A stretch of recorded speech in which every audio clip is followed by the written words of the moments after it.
وعلیکم السلام ورحمۃ اللہ۔ اس روایت پر تبصرہ کرنے کے لیے آپ نے کہا ہے، اس سے پہلے میں ایک اور روایت بھی سامنے لاؤں تاکہ ان لوگوں کا کردار بھی آپ کے سامنے آ جائے۔ نبی علیہ السلام نے فرمایا اذا لم تستحی فاصنع ما شئت، جب تم میں حیا نہ رہے تو جو چاہے کرو۔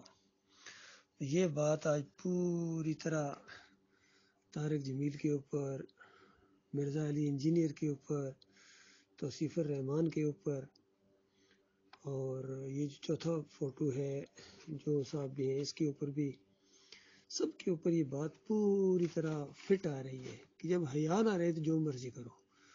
تو ایمان تو اس سے بھی اوپر والی بات ہے، جب ایمان نہ رہے تو پھر جو مرضی کرو، جو منہ میں آئے بکے چلے جاؤ۔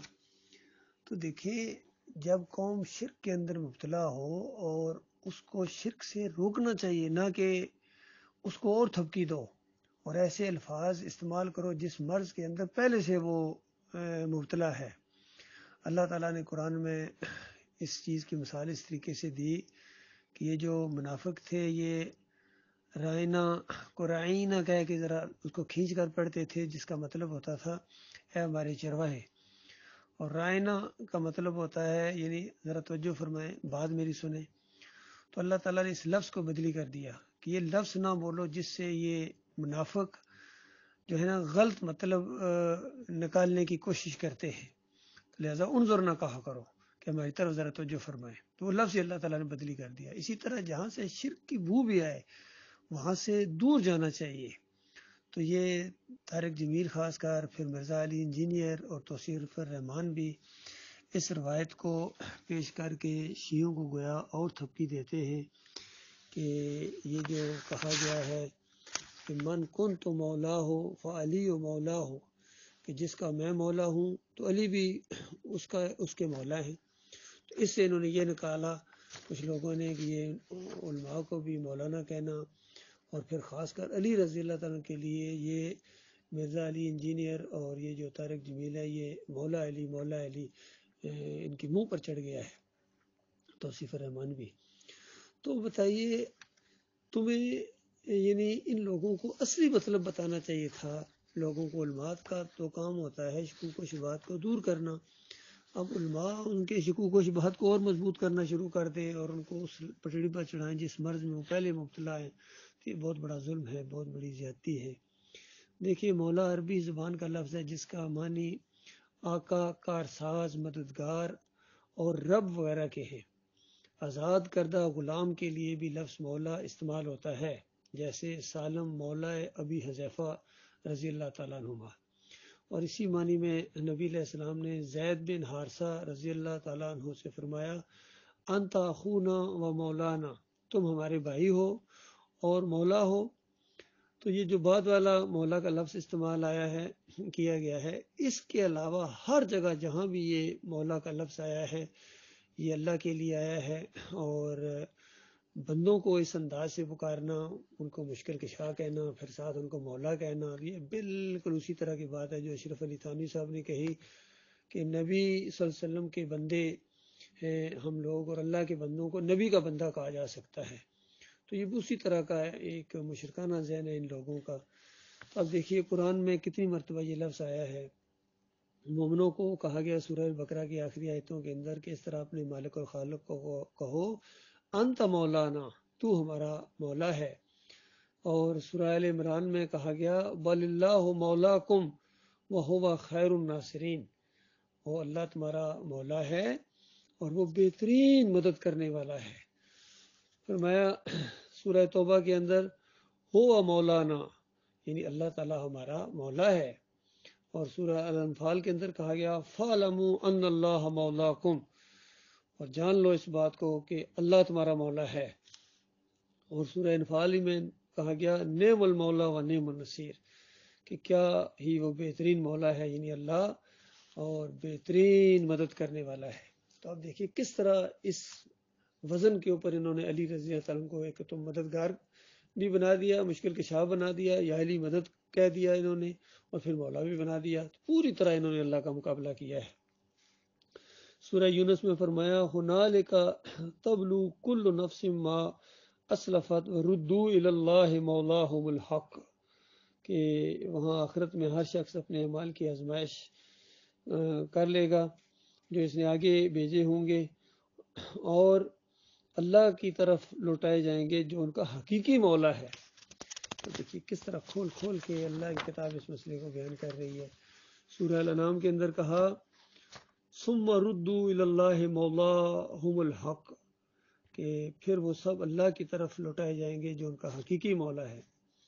سورہ محمد صلی اللہ علیہ وسلم میں کہا ذالک بان اللہ مولا الذین آمنوا وان الکافرین لا مولا لہم، کہ یہ اس لیے کہ بے شک مومنوں کا مولا اللہ ہے، مومنوں کا مولا اللہ ہے، اور آج جو نقلی مومنین ان کا مولا کون ہے؟ علی رضی اللہ تعالیٰ۔ تو یہ فرق بالکل محسوس کرتے جائیے۔